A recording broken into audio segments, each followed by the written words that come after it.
Welcome one and welcome all. We are live on episode number 70 of BerryFlow Upstream. This one is entitled Manifest for rather obvious reasons. We got a lot of stuff coming to a head here talking about the BlackBerry Priv, and we'll be discussing a little bit of the marketing that seems to be coming out shortly.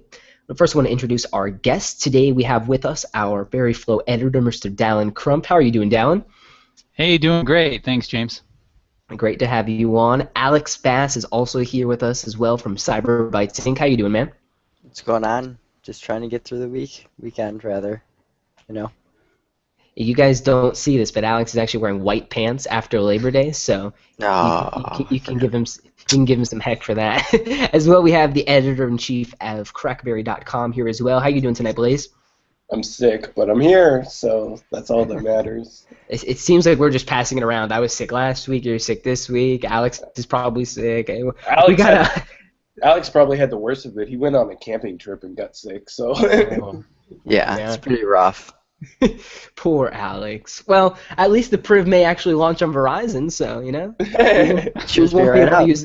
we won't be able to use that one against you any longer. But I want to announce the winner of this awesome BlackBerry hockey stick, circa BlackBerry Live. For those who commented on our last upstream, the winner is Jason G.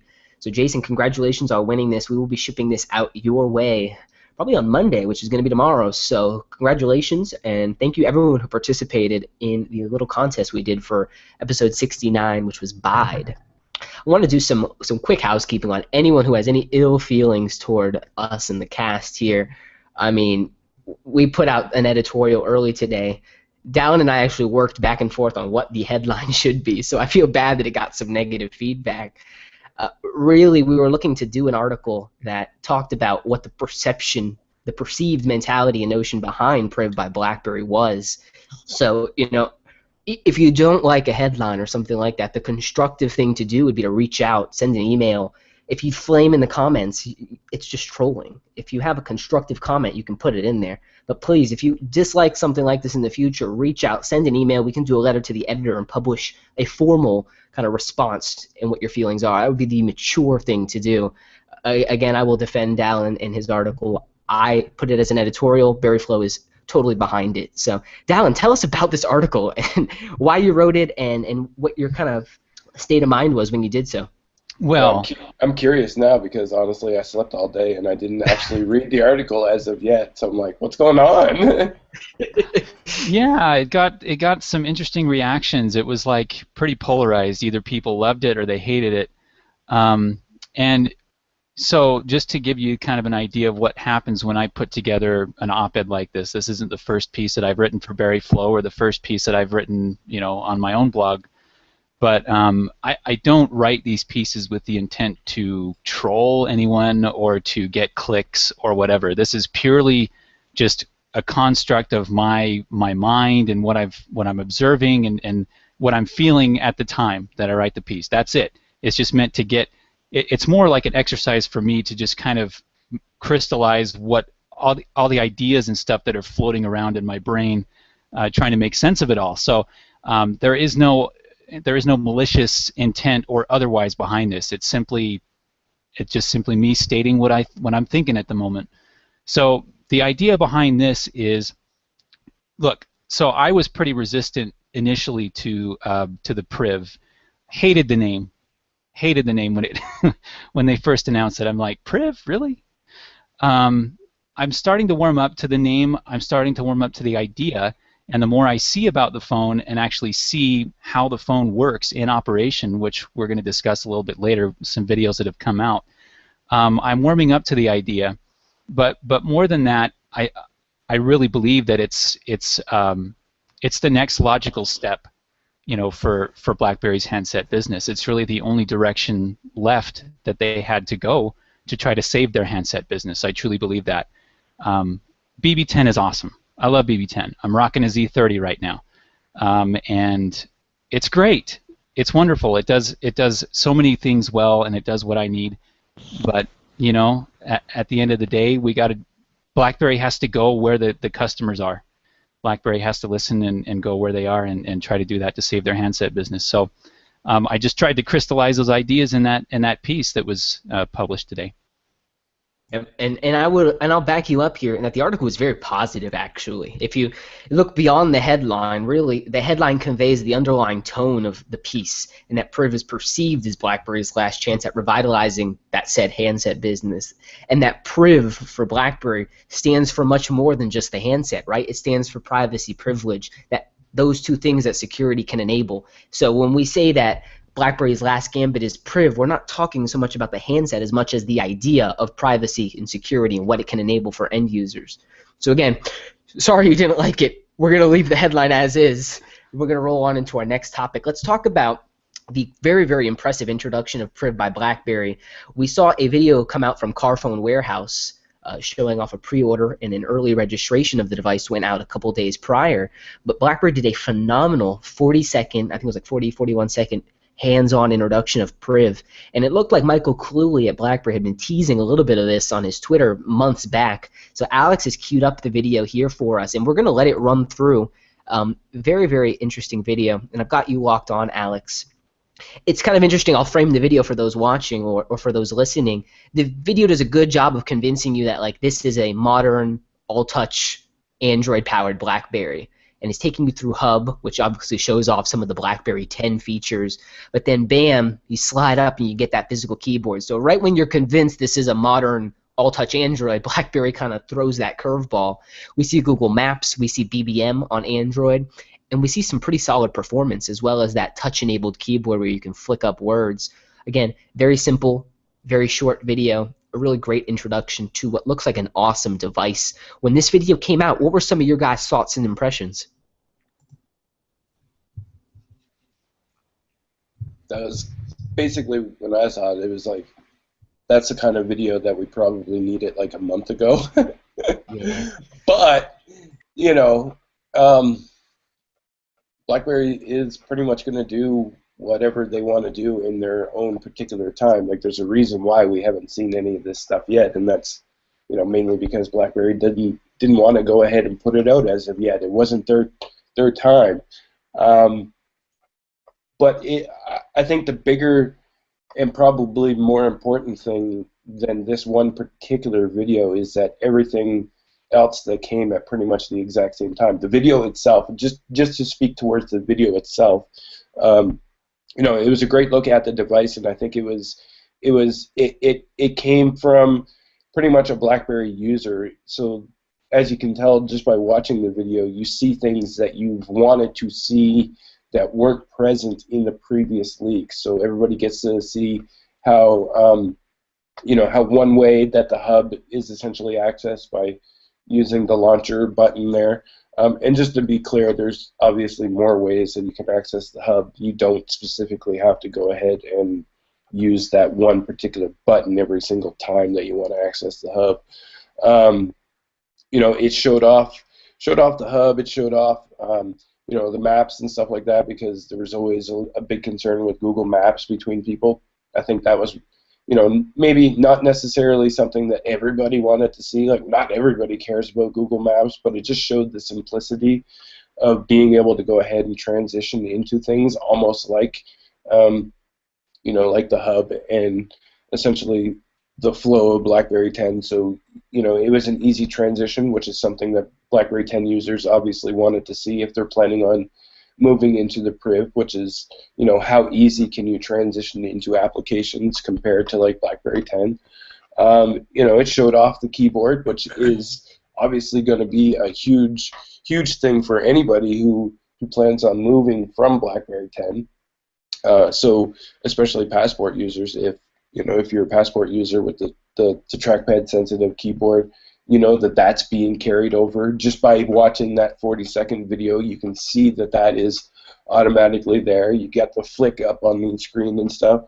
All that stuff, the word prediction, everything is there. So I think that this one particular video appealed to current existing BlackBerry 10 users more so than, you know, just somebody who may not have necessarily been a BlackBerry 10 user before, but it included a lot of the stuff that wasn't present in like the Carphone Warehouse video, because the Carphone Warehouse video wasn't built around the idea of showing off existing BlackBerry 10 users what the device is all about. It was just kind of like a video. It was just there, right? But I think the actual BlackBerry one catered to BlackBerry 10 users and BlackBerry users at that point a little bit better than the Carphone Warehouse one. Yeah. But again, all of this comes at the exact same time, too, because we got the Carphone Warehouse video. We got the BlackBerry introduction video. But something that I don't think that a lot of people actually may not have necessarily realized is that the Priv ads across websites went live that day as well. You know, even on my own device, just scrolling around and going to visiting different websites through the browser on my Passport, all of the Priv ads went live that same day too. So all of those previous Passport ads that you were seeing with the wider landscape pictures that, you know, some people loved and some people hated, all of those started to go down, and they were all replaced with Priv ads. So between the BlackBerry video and the Carphone Warehouse video and the Priv ads going off, this was basically the kickoff of BlackBerry's marketing. You know, even if it was just a small kickoff to it, people need to pay attention. Like we've been saying all along, like, you know, BlackBerry needs to market this thing. I think that's the big takeaway here, is that all of this combined was essentially BlackBerry's kickoff for their marketing. And, you know, whether or not it was a good marketing or bad marketing, you know, people are going to have different views on that. But I think that's the grand takeaway from it all. I'm sorry to cut you off there, Alex. No, you're good. You know, I think that he definitely touched on some of the important aspects. Like in this one screenshot here, we see, okay, it definitely has the Play Store and it has all the Google services and it has, you know, all the hub and BlackBerry and everything. So it's like this one little shot shows so much like information, and going through just like showing off the hub and the calendar within the hub, I think they touched on all of the key points that had to be done. And I did want to bring one thing up about this though. A few people online, they were talking about, you know, well, when the screen slid up, like, look how much he has to go and reach the top of the screen. And it's like, well, realistically, this demo wasn't necessarily a use case scenario. Like, you're not going to go to Google Maps to type in 305 and then tap the top link. You'd be using the physical keyboard for writing a long email or something that takes more time. So demos normally aren't meant to be used like this is how exactly you'd use it in day-to-day. It's more showing the features and the software off. I mean, when you typed in the BBM here that it was only like 5 words or something, you don't necessarily need to use the physical keyboard for that. They're just trying to show you off the features of the phone. So I guess some people took it the wrong way, but I think it did a phenomenal job at actually showing the phone off in 40 seconds. I mean, I've watched this thing like 10 times, so I think it was a good product demo, definitely. A really interesting part that was actually highlighted in some observations in the Crackberry forums was that both in the Carphone Warehouse video and the Priv by BlackBerry video introduction that was done by BlackBerry, there seems to be some small white lines on the edge of the screen, which model basically what Samsung does with the S6 Edge and some of their Edge phones, where you can actually pull in different context, be it contacts or recently used apps or whatever the case may be, from that edge. So being able to swipe on that edge is something that looks to be available on the Priv as well. What do you guys think BlackBerry can do there? I know Blaze and I talked about it. We saw previously the ability to add in custom shortcuts to, like, you know, add a calendar event or BBM a specific contact. I wonder if we're going to be able to set some of those custom shortcuts to be available on that edge, so that we can swipe from the edge and, you know, send off a really quick BBM to a loved one or a family member or a colleague or something like that. Really, there's a lot of potential for it. What do you guys think? I mean, John Chen did specify we're going to do something productive. We're going to do something cool and smart with that edge. What's something you guys want to see? Is it this here? I guess I see a little arrow kind of. I didn't even notice that. Yeah, that's the and it's available everywhere on the OS if you watch the video closely. Yeah, you see it right there. So again, very, very cool stuff that they're going to be enabling here.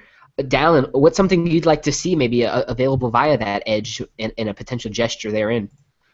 Well, I mean, obviously, one of the things that Android is known for is the ability to customize it. So I would actually love the ability to, like you were alluding to be able to create custom shortcuts or custom actions, or create, you know, just a custom menu of some sort when you swipe over that would have the actions that are pertinent for your whatever you need, whether it be some colleagues that you need to message really quickly, or I mean, in Android, vanilla Android right now, when you swipe from the left, it queues up Google Now, and so maybe that would be another option, to have Google Now integration and have that be a part of it. I mean, really, the possibilities are endless, and I'm all for giving more power to the end user to customize and define what they want there.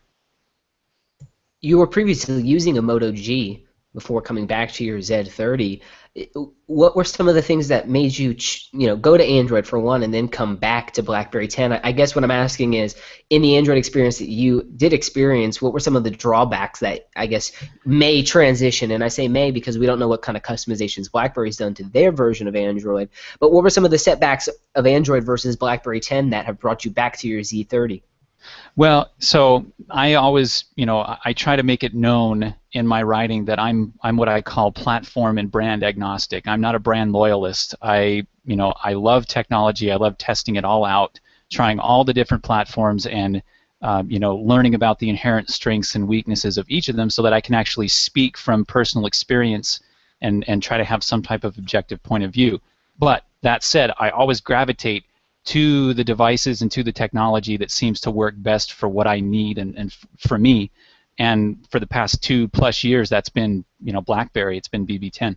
So, but yeah, recently I spent a week with a Moto G. It was an older model. It was the 2nd gen Moto G, and so not the latest and greatest hardware. Mid-range device. It's been out for a year, so it's not going to be. It didn't have flagship specs or anything, but obviously, the things that jumped out to me right off the bat were the availability of the apps. One app store, you go, open the app store, get the apps you want. That is the experience that people expect on a smartphone. And they don't want to have to, sideload or install other apps or other app stores to be able to get the apps that they want. And they expect a decent experience when they run their apps. So, and John Chen has talked about this repeatedly, is they're trying to address the app situation, which is one of the reasons the Priv is here. So that was one thing.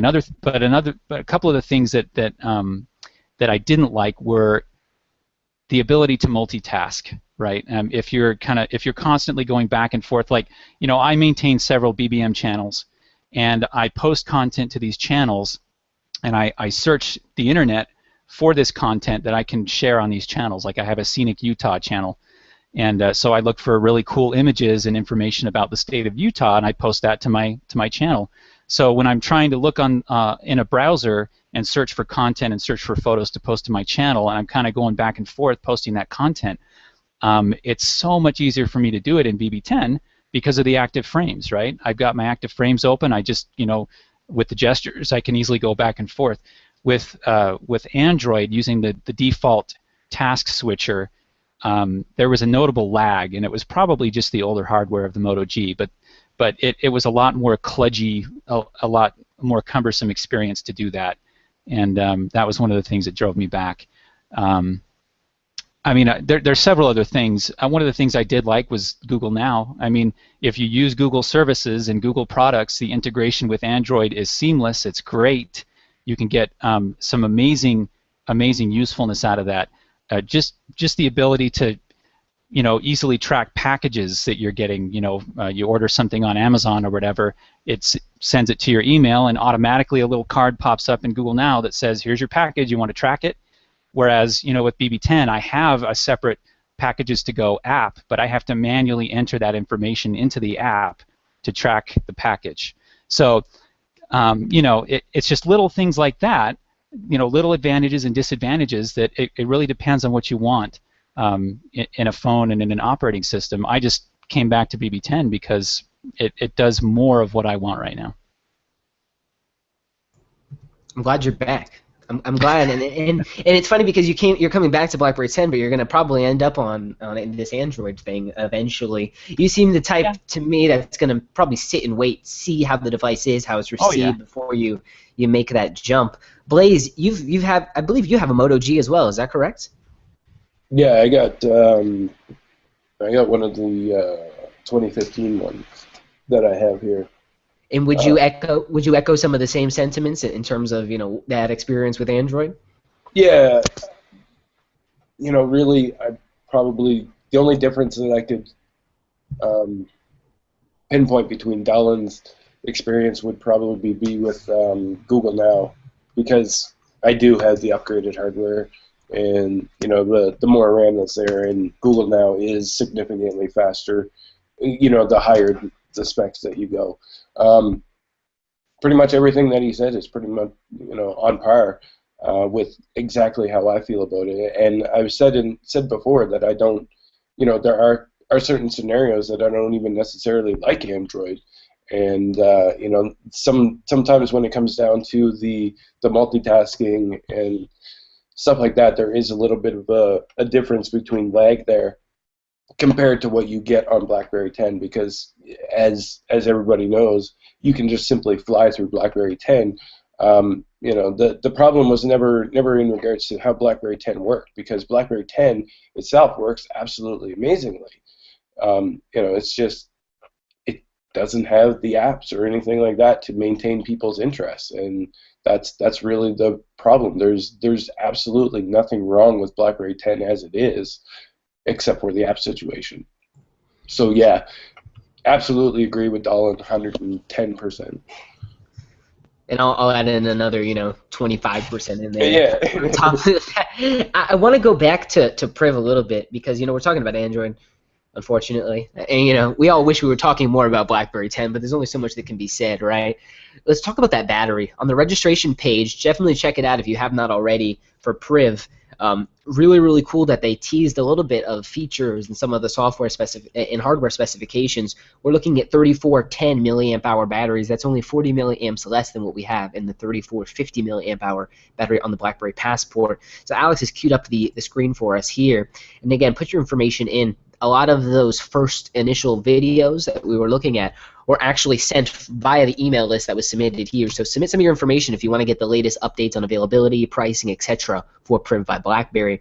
Again, you can see the Schneider CrushNet camera. We've got the stunning 5.4-inch dual curved screen, a large 3410 milliamp hour battery, and of course both the touch virtual and physical keyboard, DTEC technology, and what they claim to be extraordinary audio quality. I know my Passport's very loud. I'll play it out in public, and I'm like, oh, dang, let me turn that down a little bit, because it's just so loud, even in a large room. What do you guys think? I know a lot of the Android flagships out there right now are rocking batteries that are significantly smaller than this, and I know some of the bigger phablets do have a 4,000 milliamp or bigger battery, but this is pretty well spec'd up with things like the S6 and the iPhone. What do you guys think in terms of battery? Do you think it's going to be a balance, like they're all going to be basically the same because they've got more optimization on their OSs than maybe BlackBerry has with this one? Do you think the 3410 is going to be enough to satisfy users? I think it's going to be perfectly fine. I mean, I heard early on that they had issues with the battery because it wasn't optimized, but it seems as though that the majority of those issues have been ironed out now. And 30 whatever they put in there is, as long as it's over, I basically said as long as it was over 3,000 milliamp hours, I didn't think that there'd be a problem with it. And even though that it's 40 milliamp hours less than my Passport, I still think that it'll be perfectly fine. And I'm not overjoyed that it's actually less than my Passport. I kind of wish that it was the exact same as my Passport, but I think it'll still be perfectly fine in that regard. Yeah, if we think about it too, supposedly the Priv is going to be OLED as opposed to LCD, so that might play a little bit in terms of balancing things out, Passport versus Priv in a direct comparison. I just thought to myself, comparing these two devices is going to be so difficult because they're two completely different hardwares, completely different operating systems, yet ultimately can accomplish a lot of the same functions. So I'm looking forward to your dissertation on that, Chris. Yeah. It's going to be interesting. Yeah, do you compare it to another Android phone? Do you compare it to a BlackBerry? It's going to be very, very interesting as this device comes to a head. So definitely check out that registration page if you have not already. Yeah, you know, I mean, for the battery size at least, like this phone is pretty much, from at least what people were saying, it's going to be about the same thickness as the Z30, and the Z30 had a 2880 milliamp hour. So the fact that they fit a physical keyboard in this thing and, you know, increase the battery life a significant amount larger than the Z30, it's a pretty impressive feat. I wonder how, you know, did they just like put in battery everywhere they possibly could? Did they just like stuff it in areas that like it's a fairly large size battery for an Android device out there on the market right now. Yeah, we've heard a lot of interesting things, and even on BlackBerry's own registration page that Alex had up, they're talking about how it is ergonomically perfect, which is a very interesting claim for them to make. I want to talk a little bit about some of the rumors of Priv with a 21 megapixel sensor versus the 18 megapixel camera. So I'm going to pass this to Blaze because he's way smarter than I am. Just because it has a 21 megapixel sensor doesn't mean that they necessarily have to go ahead and use all of that 21 megapixels. They can adjust it within anything. And as you guys can see, like from the Carphone warehouse specs, everything points towards an 18 megapixel camera thus far, not a 21 megapixel. So even if you do the math on the actual images from that early hands-on review, it works out to be like 17.99999 megapixels. So if you got your hopes up for a 21 megapixel camera, it's looking pretty bleak at this point, and you really shouldn't be that hyped up over it anyways. And that sensor is capable, but not necessarily going to be tuned to the 21. Really cool though that they do have a nice Sony sensor in there, because I mean the best kind of hardware you can get right now. I think cameras have been one of those things that BlackBerry's been frowned upon since the bold 9900 or 9930 days with the lack of autofocus. So I think putting your foot forward, saying this has an exceptional audio quality, it's got a great camera, it's got a great screen. Those are a lot of the great battery life. Those are a lot of the basic, like the five main things people want on a phone, right? And BlackBerry seems to have like cleared that out of the way. It's like, okay, now focus on what we're doing with the software, because that's where the real story is going to be. But from a general consensus, it seems like they've nailed the hardware specifications. Alex, in Reddit, what are some of the comments from users? Is that sentiment shared across the board? Yeah, I want to say one thing real quick. If you do end up using Google Photos, for instance, once you do switch over to the Priv or whatever happens, keep in mind too that they give you unlimited storage, but they limit it at I think 16 or 18 megapixels. So even if you had a 21 megapixel camera, if you're uploading all of your pictures to Google Photos, they're going to be downgraded anyway by a couple of megapixels. So 18 is right on the line anyway. So let's see, the top of this week actually from Android was Meet the Priv, the number third one there, 3340 upvotes, which is quite a significant number with 1,268 comments. And a few of the top comments here, again, we mentioned the battery is 9.4 millimeters, you know, wide or thickness with a keyboard and 3410 milliamp battery. It's like, how do they do that? This phone ticks a lot of boxes. Reasonable screen size, close to stock Android, good build quality, looks good, 3410 milliamp battery, exclamation point. I sincerely hope they succeed with this device. Never thought I'd say this, I want a BlackBerry, but there you go. And this one really I liked a lot. He said, my parents lost their shit when I showed them this. They wouldn't pay $400 for a Moto X, but they wouldn't hesitate to drop $1,300 for both of them to have one. And it's like, this is really just kind of a good sentiment going on. We have someone who completely negates the price aspect because, you know, their parents don't really care about price when it's like, oh, it's a BlackBerry with a slider. That's like, it's not just another Android device. And it pretty much very similar kind of stuff like this. This is the last comment I'll bring up. It was pretty entertaining. Take this with a grain of salt, but he says, so tell me, how does a company that is quote unquote dying in the cell phone market release an optimizable screen size 5.4 inches, includes the ultra rad edgeless screen, a hardware keyboard with touch built in, and have a 3410 battery out of nowhere?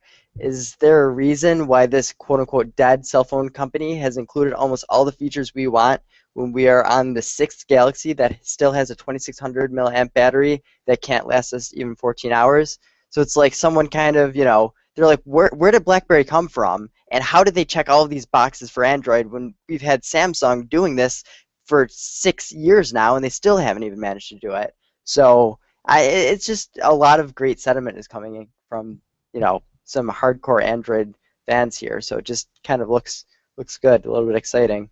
Definitely, and as Dallin said a little bit earlier, you got to widen that base, right? The handsets, BlackBerry 10, John Chen said this in Recode. It does great in the high end, but there's not enough customers in the high end who need BlackBerry 10, who want BlackBerry 10. So to widen up your audience with an Android device and bringing in that core DNA of what BlackBerry does, the security, the productivity, and enabling that with a modified version of Android, I mean, they've got all their ducks in a row. Now, as Blaze mentioned a little earlier, you got to market it. And we will see how that comes to a head. I personally have been very displeased with some of the online advertisements. And really, they're all just to get you to click it, right? They're not supposed to be super, super thought out. But I would like to see just cohesive sentences, at the very least. Not every second letter a capital. Yeah, and that font. I'm sorry. It looks like a Porsche design met like a Trojan Pro font and just had an awful baby. But again, I'm probably overanalyzing it to that degree. As long as it gets someone to click, I think that's what matters. And Android, BlackBerry, those two words together is probably enough to get you to click. So, whatever. I digress on that point. Let's talk about a little bit. We talked about registration. We talked about Carphone. Talked about the impressive introduction that BlackBerry did for their own device. We have a webinar coming out from BlackBerry and Google on hosting BES 12 and Android for Work. Really cool that they're going to have representation from both parties there to talk about what they're enabling with BES 12 and on the Android for Work side. Really, this is more of an announcement than anything. Does anyone have the date for when that webinar is actually going to launch? I don't have it in front of me. Maybe Alex might. Didn't it already happen? There's one that I signed up for, and it notified me to go to it the other day. I was sleeping. Yeah, it was on the 15th, so it's probably the replay is probably available now. Yeah. Yeah, enhanced security, simplify management, BES 12, and Android for Work. Yeah, it was on the 15th. I never tuned into it because replays. Yeah, exactly. because of BES 12. No, but it is very cool at least that they're working on getting that out there and having that information available, because there are, those IT managers and CIOs who are going to be looking like, what does this actually have to offer to me? And of course they launched that new portal for their webinars, so really great that they're keeping up the steam toward that end. We have John Chen set to appear at Techonomy 15 conference, so that'll be cool to see him and what he has to discuss there. BES 12 Cloud available for China Mobile, Hong Kong enterprise users. We have a new board of director member who's coming in, bringing in now 8 members, 7 of which are independent of BlackBerry, so it's pretty cool. And as well, really, we have a lot of stuff coming in for Priv. I really hope that they kind of keep a consistent momentum coming. I don't want an introduction and then silence, trickle in, keep giving me some of these tidbits, because that's the kind of stuff that's going to keep the conversation going and more questions coming in. We talked about BBM really right after the last Upstream. Alex did a very interesting article. Alex, you want to talk about that a little bit? It was top reasons BBM is king of mobile messaging, which is another headline that got people stirred up, which is, I love it. It's too funny. So Alex, tell us about how this post was adapted, because it was an adaptation that was posted elsewhere, but it is your words. Tell us about it. Yeah, so I mean, again, this kind of originated from Reddit. Someone posted, can we just get a good messaging app? And they threw out, Hangouts, Telegram, Skype, Viber, Wire, Kik, WhatsApp. Holy crap, there's so many of them. And I was like, not to be that guy, but, BBM's not that bad. And, they were one of the first to actually be on Apple Watch, and they have between 100 and 500 million installs with a 4.3 average star rating, and it's like they're pretty significant compared to something like Telegram. They're actually, like, Telegram is very well renowned in the Android world, and a lot of people do use Telegram, yet they're nowhere near the levels that BBM even is on Android. So it's kind of surprising that BBM could have so many great ratings and so many installs, yet people, they hear BBM and they kind of get sick to their stomach a lot of the times compared to some of these other ones. And just bringing up a bunch of main points that they got the material design updates, and they've really been tailoring this thing for BlackBerry as of lately. They have the retract functionality, which is kind of a nice thing. Again, some of the stuff you have to pay for, but they've really been kind of working fairly well with PayPal integration, which was kind of a big deal. I've been using it actually quite frequently with a few friends of mine. Go out to dinner, rather than splitting the bill right there, someone will pay with their credit card, and I'll just send my buddy over money. And I know there are other options to do that, but doing it through BBM just makes it that much easier. So it really does check a lot of those boxes that people want. But again, a messaging client, you need all of your friends to be using it for it to be useful. So it could be the best messaging client ever, but if only a couple of your friends out of everyone are using it, then it's not going to be that useful. So it seems like BlackBerry's really focusing their efforts on this, and hopefully once they release the Priv, they can focus more of their efforts on software and really just nail this down and refine it. I know Blaze and I were talking on the previous Upstream, and actually before I jump into that point, we did get some news on the 17th, which was yesterday, about InterSwitch partnering with BlackBerry to integrate payments through BBM in Nigeria. So we were promised that PayPal was really just the beginning of this kind of e-commerce and the ability of adding in digital payments to BBM. So very cool that they stuck to their word and relatively quickly got us out a follow-up on that, showing they are, again, expanding these efforts. Really, this BBM cross-platform video, it's something that obviously the infrastructure for video exists. The question is, will they open that infrastructure up for an Android-based BlackBerry? And Blaze mentioned last time, he's like, well, why not, What's holding them back? Is it that the infrastructure can't handle it, or what's the case? This is a global network operating center that they have that handles petabytes of data. So I feel like video is something they could definitely accomplish. I've heard some murmurs here and there that we may indeed get that video, at least on Android devices. So, again, we will see what happens there. With that being said, all of the videos thus far with the Priv don't actually show the video icon in BBM, so maybe maybe it's just not there as of yet, or maybe they're not ready to actually show it to us, and that'll be something that they, eventually get around to loading up. Yeah, and maybe they're going to charge it to us, and that's why it's not necessarily directly available as of yet. At the same time, too, like they could really just click that call button, and it could be like video or voice. Like it doesn't necessarily need to be a standalone icon next to those two for video call. But What's yeah, that again, other one? it's That's probably private yeah, chat. privacy. Yep. So they have the private chat integration stuff, but it's a nice little observation there, Alex. Yeah.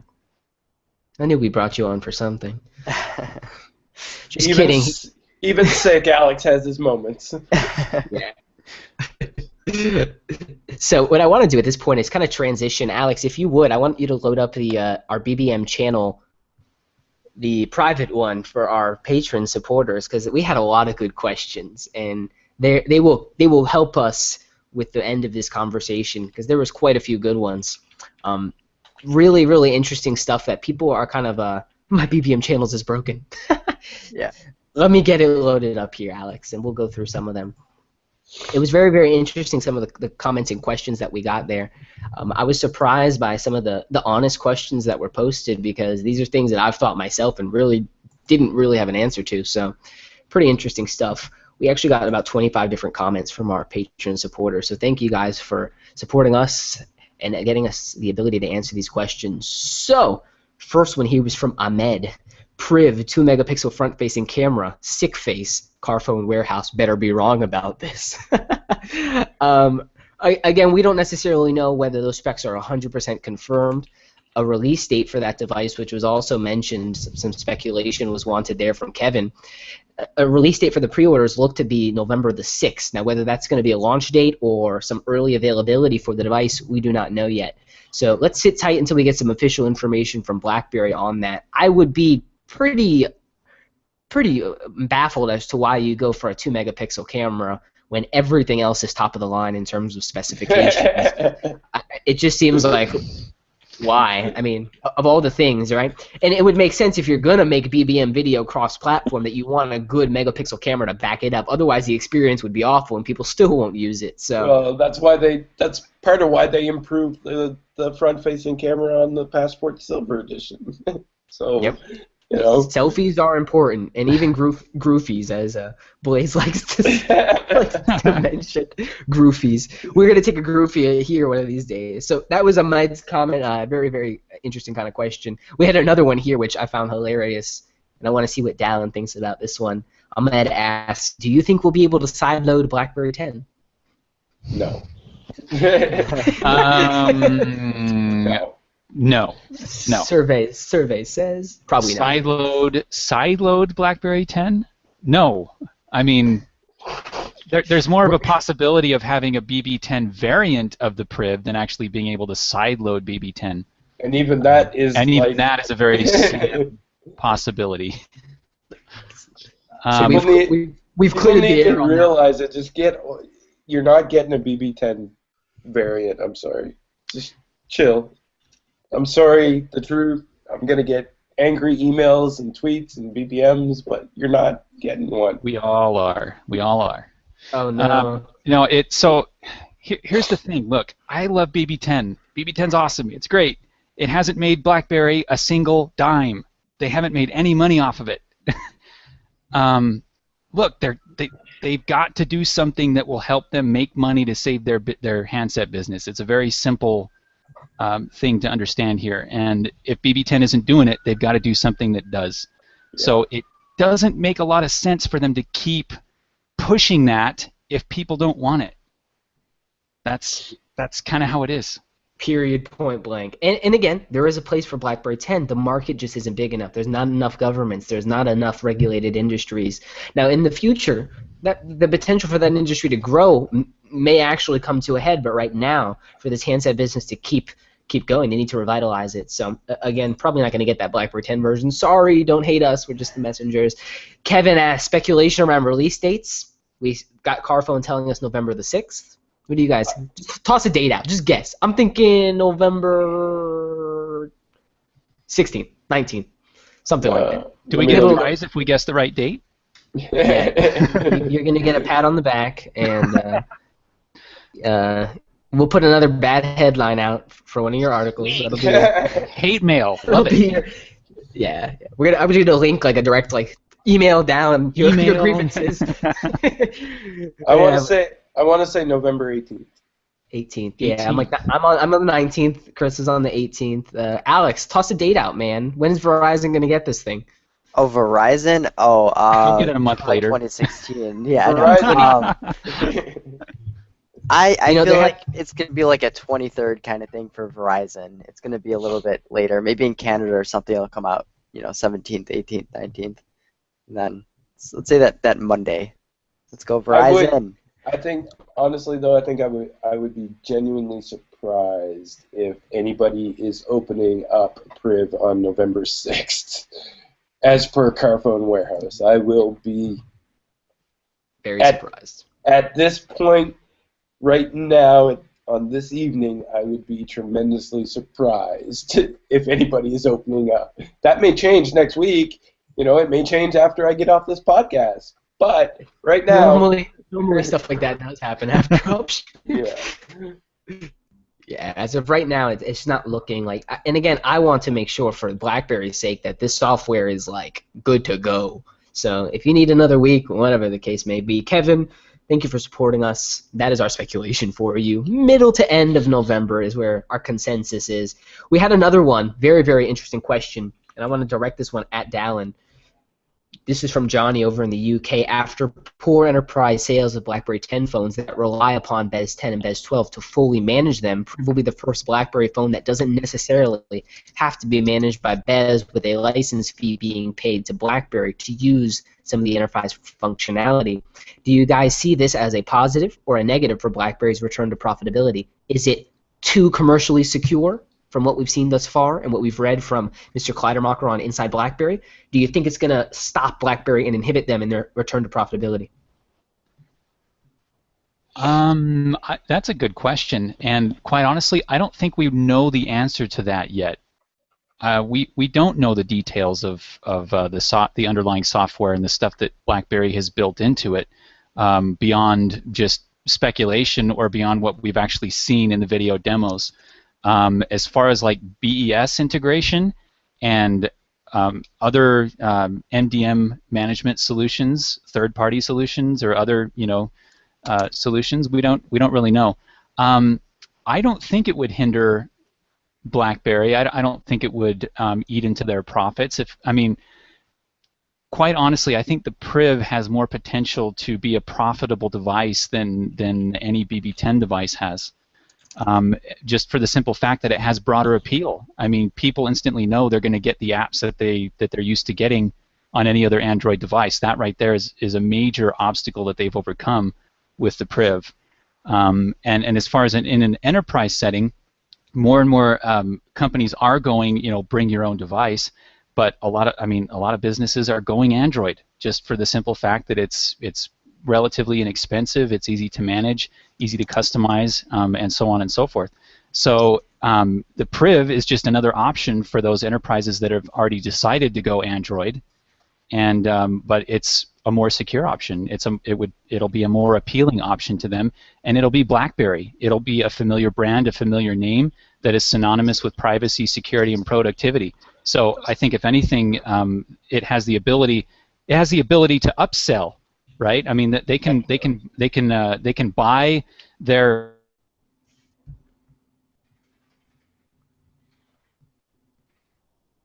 definitely going to be an interesting potential for them.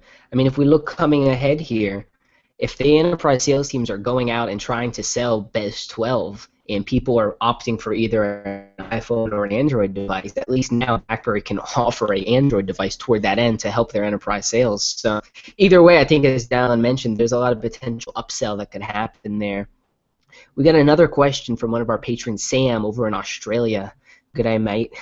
I have a number of friends who are looking forward to getting the BlackBerry experience on their Android and iOS devices. How do you think BlackBerry will make the apps available to relevant platforms? Do you think you're going to purchase the apps on an individual basis through the app stores? Or do you think that the experience suite will be a more subscription model thing, or like a monthly payment versus a one-time payment? What do you guys think? And again, this is all speculation, guys. We have no idea as of yet. Nothing's confirmed. But what do you guys think in terms of what do you think is the best model as bring to market strategy? Yeah, I mean, let's kind of be realistic. When you're looking at like a hub, or like the hub, which essentially is an email client. Yes, it does more than that, but essentially it's like an email client, and then there's contacts and all these other kind of niche things, the calendar and things. I really don't think you're going to find someone who's willing to pay a subscription on like a monthly basis. And obviously, if you get the Priv, I can't possibly imagine BlackBerry's going to be like, okay, here's your Priv, and it has the hub and stuff like that, but if you want to continue using the hub, it's going to cost you $10 a month. I can't imagine them possibly doing that, so I think it would be more of a one-time... I think the question was more directed at like non-Priv devices, like Android and iOS exactly. That aren't BlackBerry. Yeah, so I kind of... So do you think it's going to be a charge, like a monthly thing, or...? Yeah, I'm saying I really can't imagine that they would do a monthly thing, especially because you need to keep in mind, if you buy a Priv, they probably won't charge you monthly. So if you're not on the Priv, do you really think they're going to implement this monthly thing? And it could get fairly expensive. Even if they said, okay, $5 a month, that really kind of adds up a lot. And it's kind of, I don't think they'll get the kind of adoption. It's really about getting the download numbers. They can say, hey, we have 200 million people using the hub on Android. Obviously, they're not going to sell 200 million Privs. Most of that is probably going to be non-BlackBerry devices running Android and iOS. So I think it'd be more of a one-time fee, and maybe if you bought a BlackBerry device once, it might like grandfather you in. So like, or they might just have, if you're on BlackBerry, that one-time fee is waived, or I don't know. I can't imagine it'd be a monthly thing though. It could get complicated. Blaze, what are some of your thoughts on it, man? Because I'm at this point with it, like, either charge it like I could buy the BlackBerry keyboard on my Android device for $1 or hub for $1 and leave it at that, right? And if I buy a BlackBerry device, I get a lot of that stuff. But as Alex mentioned, maybe just doing it free and putting it out there, or potentially attaching it via BES 12, where you can buy it as a tiered package of the Experience Suite when you are already tied to a BES. Blaze, what are some of your thoughts? You think it's going to be an open thing or still kind of piecemeal? It's probably going to be piecemeal. I mean, I'd love, even though it's not, I don't know, even though it's not really like financially responsible, I would kind of like to see BlackBerry just segment everything and put it into, the Google Play Store. let anybody go ahead and download these particular things if they want to. If somebody wants the hub on their Samsung device, then they can go ahead and do it. If they want it on their HTC device, they can just download it. You know what I mean? If they want the BlackBerry 10 keyboard, download it. You know, Yeah. I think they should. I think that they miss a lot of opportunities to get people interested in BlackBerry if they don't do that. If they put it behind a paywall or anything like that, then you're limiting the word of mouth aspect of those things, especially if those things are great. If, for example, the Priv starts taking off and the hub is one of those great things that people really start to appreciate on the Priv, if we turn to Reddit and everybody's like, oh man, I wish I could get the hub on my device, sort of thing, I think they miss a lot of word of mouth opportunities by putting it behind a paywall or anything like that. So Yeah. I think that they should go ahead and do all that. However, we all know how difficult it is to go ahead and do debugging across Android devices and such. When you have like 47 different Samsung Galaxy devices out there, it becomes problematic at that point in time. And I don't know at this point in time if BlackBerry has the resources to be able to go ahead and make that that effort to ensure that everybody is getting the optimal experience across all devices. So for the moment, I think maybe they'll probably just roll with the idea of keeping it like Priv only, and see how it goes, at least initially. It definitely initially, but like let's realistically think about it. For them to just say Priv only for the future, well, let's think about BlackBerry. They're no longer trying to be a quote unquote hardware company. They're trying to do that switch and be like 70% software, 30% hardware. Yeah. You can't be a successful software manufacturer by only letting people on your hardware get your software. So by limiting it to only Priv, I don't think it makes sense for them as an overall software company. Short term, yes.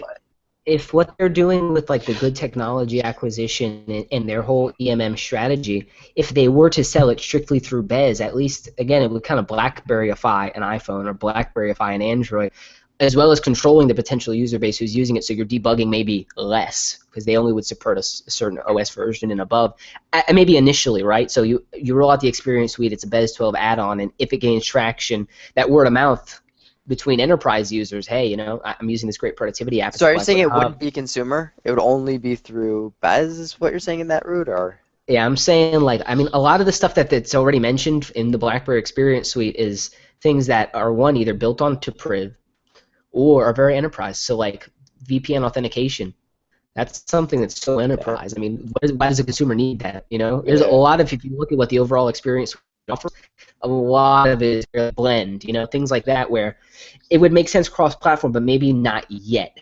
And I think maybe if they introduce it in the enterprise first and then see how the traction is there, they might offer one or two of those in some of the other stores. But really, it's going to make, I think, the sale of Bez 12 that much easier because you're going to get a productivity suite of software as well as an MDM EMM platform and cloud-based and all that. But again, we might see that change over time. We got another question here from Christopher as a suggested topic. Interested in BlackBerry's deal with Amazon in the upcoming future. Is it going to be just BlackBerry 10 and that's it? Or could we see the Amazon App Store on Priv? Do you think it's going to extend that way with the with Google Play being there? Or do you think it's going to be just Amazon, maybe just for sales side partnership, and BlackBerry 10's App Store alternative? Oh, they better not preload the Amazon App Store onto the Priv. It'll be available. It's on any Android device you can get an App Store, but they better not preload it. I think they don't have to, and John Chen pretty much had some harsh words for Amazon. I don't know how well that partnership is actually going to go on continuing after what he said about the Fire Phone and being reliant on the Fire Phone for sales and stuff like that. I don't know how that relationship is standing at this point in time. Not to say that it fell to pieces or anything like that, but those were little harsh words towards Amazon's direction. Maybe. He basically said, I was banking on the Fire Phone doing well so that it would get more apps on BlackBerry 10, but it didn't quite happen. Yeah, exactly. I don't see any purpose for them to go ahead and preload the Amazon App Store, and Yeah, it's inferior when you kind of compare it to Google's, and which we know Yeah, will be preloaded on the device. especially where he's sort of gone out of his way to go ahead and make it a point to let people know that the Google Play App Store is there and available. Like, why follow it up by saying you can also head to the Amazon App Store? It just doesn't make sense. That being said, I hope that they do at least continue their partnership agreement in the fact of selling BlackBerry devices through Amazon, but at the same time, I don't think there's much of an agreement or requirement there either. I think anybody can actually, for the most part, just set up shop on Amazon and sell things. So. Yeah. So we have about 4 more questions from our awesome patrons, and yeah, you guys did really great this week with all the good questions. I feel like all of these are pretty right on the nose. My question, since BlackBerry is working with Google much more so than before, I was wondering, this question is from Chris Smith, whether they may end up open sourcing some of their code, or will it be like their acquisition of QNX where it was open source and they kind of closed it? So to re-articulate the question, and really to push it into a place for discussion, do you think that BlackBerry has the potential to influence future builds of Android and future source code therein that would be released with Android? Do you think there's a potential for security to take more of a primary place on future builds of Android? I mean, Android M is already kind of doing some of that in terms of focus. Do you think that may be honed further into the future? Absolutely. I think that a lot of what even vanilla Android is now, they've taken some ideas that like CyanogenMod and things have messed around with, and they've implemented them on vanilla. So I think this is a little bit separate, but I think the productivity aspect that BlackBerry is going to make changes to vanilla Android, I think Google may see that and be like, hey, maybe we should implement this. Like maybe the app switching thing, they might try and implement something similar to that on their end. And then obviously security-wise, why would they not? Unless I can't really imagine BlackBerry would have like patented certain security within Android. I think it's to BlackBerry's benefit just to be the good guy and make people actually change their mind about BlackBerry and then download their apps. I think the software is really the big play for BlackBerry. So just helping the ecosystem is just a good way to make people like BlackBerry again. Yeah, I agree with what Alex said, but I think to think that BlackBerry hasn't patented any of their security stuff, if they do any of that on the Android side, is probably a little bit silly, because BlackBerry is all about the patents. They like having patents, and they want to be able to go ahead and maintain those patents. I think maybe you'll see some stuff that they'll probably take to Google and say, hey, look, we did this. Are you guys interested in it? And maybe they'll toss them a few things here and there. Yeah, if they could make a little bit of freaking like licensing fees off of that, like that. I mean, we saw Tesla open sourcing some of their patents and making them publicly available. So who's to say that an agreement can't be made for something like that to happen? The one thing with Tesla, though, it's kind of a weird thing. It's the reason they did that was because they're so ahead of everyone. So now Tesla was at a point where they need the rest of the manufacturers to get to their level to just make it more mainstream. Exactly. So is BlackBerry at that point? I don't really know if it would be there yet. But that's I think if they want to unify and influence Android, they need to kind of put something official out there. And we talked about a little bit of this with BlackBerry Safeguard or DTEC in our last BIDE podcast that we did. So we talked about the potential for like licensing that kind of software where it's just basically like a BES for your device to tell you what kind of status it's at. We got just a couple more questions I want to run through here. Again, our patrons really are testing us tonight. This sparks the question, do you guys think BlackBerry might try to push their own devices, offer their own finance programs like Apple or Motorola? Seems like a viable option, especially depending on the final device's pricing. That was from Mr. Chris Krevling, who we've actually had here on previous podcasts. Hell yeah! I think they'd be stupid if they didn't. Yeah, we're moving beyond cell phone contracts and stuff like that these days, and pretty much everybody, all of the major players have sort of financing options and stuff like that. Like Samsung has their stuff going on. HTC, you can finance a phone from them. Apple, you can basically finance a phone from them, like the lifetime upgrades. Even the carriers are doing it at this point in time. Like BlackBerry has to move on that, and to a certain degree they already have.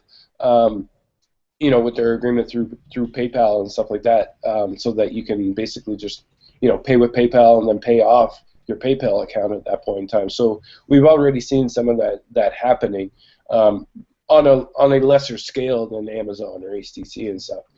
But yeah, that almost seems inevitable. They have to go ahead and do that to be able to go ahead and get people connected to their devices and somewhat. I don't want to say loyalty because it's not necessarily loyalty, but wrapped up in purchasing their phones. Even though that sounds sneaky as well, like nobody wants to be wrapped up in buying a phone, but that's ideally what it is. That's the marketplace we live in these days. Yeah, they want to get you wrapped up in their ecosystem. They want to get you wrapped up in the payments and basically kept in the loop in regards to new devices and stuff like that. So yeah, totally. Yeah, so, and it's even like. Yeah, one thing just about that, carriers, like, they've always had that payment plan that you can do for, like, I know there's Apple Care or whatever, but it's like you could pay a carrier $8 a month, and if you break your phone, they will send you a replacement phone. Well, the reason why they even offer that pricing is because obviously there are more than enough people who are paying the money and never breaking their phone to outweigh the people who are paying the money and break their phone. So if BlackBerry could go and take that bit as well, because carriers are trying to move away from that stuff, that's exactly what Apple did. You essentially get the early upgrade program plus Apple Care starting at $32 a month. So if you say, hey, get a brand new Priv and join our upgrade program for as low as $25 a month, I mean, I'd probably even jump on that. And if you upgrade your phone a lot, like, it just makes sense. They should do something with that. I wish all them iPhone users that I see with busted ass screens would upgrade because it's terrible, man. Yeah. Like, seriously, I've never seen so many iPhones busted. Like, when I don't drive or anything like that, so like I take the bus often, right? Because the bus system in my area is really, really good. And I see, there's no possible way I can get on the bus at any given point in time and not see someone with a broken iPhone. It's like, why are you still using that? Go get that replaced. Yeah. People don't have sense these days, man. They buy it and it works, whatever. Yeah. So we have one final question from Mr. Mike Robinson, really good one as well. It's crazy because these questions we can honestly just do a full podcast on these questions alone. So patrons, keep it up. We'll be here next week. We want to hear what you got for us. Do you anticipate the Priv having longer term support for enterprise like there has been so far for BlackBerry 10? Or will support be for a couple OS upgrades and then the device is dropped like normal consumer Android on a 24-month cycle? Do you see a long-term roadmap and support for Priv by BlackBerry, or do you see it to be a little bit more iterative as other Android devices are with the yearly kind of hardware upgrade and kind of the software not necessarily keeping up with what's the latest from Android?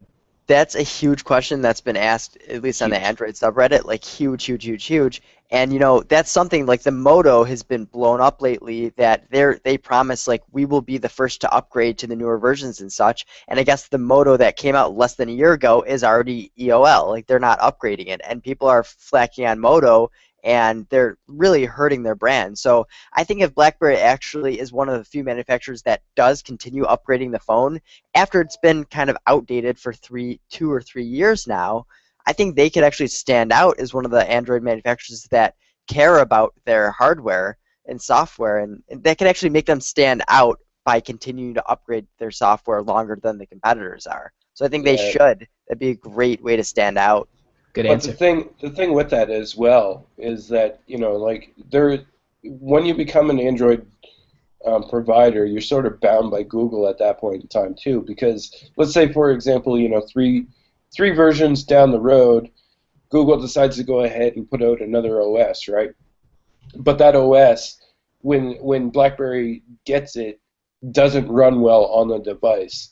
BlackBerry then has to decide: do we push out this subpar experience, or do we, have the option of saying that this device is now end of life, and I don't know. To me, I would rather them end of life my device than actually push out a subpar experience. But I believe that there is a possibility that BlackBerry, especially that they've made such an interesting debate about their own update system and stuff like that, that they could essentially go ahead and prolong some of the life, even if the devices were maintained on like an older version of Android. they could go ahead and push out some crucial security updates that would be needed to go ahead and extend the life of that device beyond what was normal, I guess you could say, for every other Android device out there. I don't know if that made sense. It made sense in my head, but It did. whatever. It did. And again, BlackBerry can enable a lot through software, so I really hope they do have some potential to up the ante and keep these devices as current as possible. I mean, we haven't really heard too much about a follow-up Android device, but I know a lot of people are interested in potentially an all-touch Android device running the BlackBerry's kind of software packaging and security infrastructure. So, there's a lot of potential, maybe a lower spec device at a really nice price point with that BlackBerry, software that would do really, really well. I want to close this cast out, guys, before we get too long-handed on this. Those patrons, thank you so much for your questions. Those who've pledged out, we will be doing our after show right after this, and we'll be really getting into the nitty-gritty of what we really think about BlackBerry's current marketing. So we'll catch you guys next week. Thank you very much. This has been BerryFlow Upstream number 70, Manifest. Thank you, guys. Thanks. Deuces, and Jason, I'll be getting this out to you tomorrow, man, so good on that. We'll see you guys next week. Peace.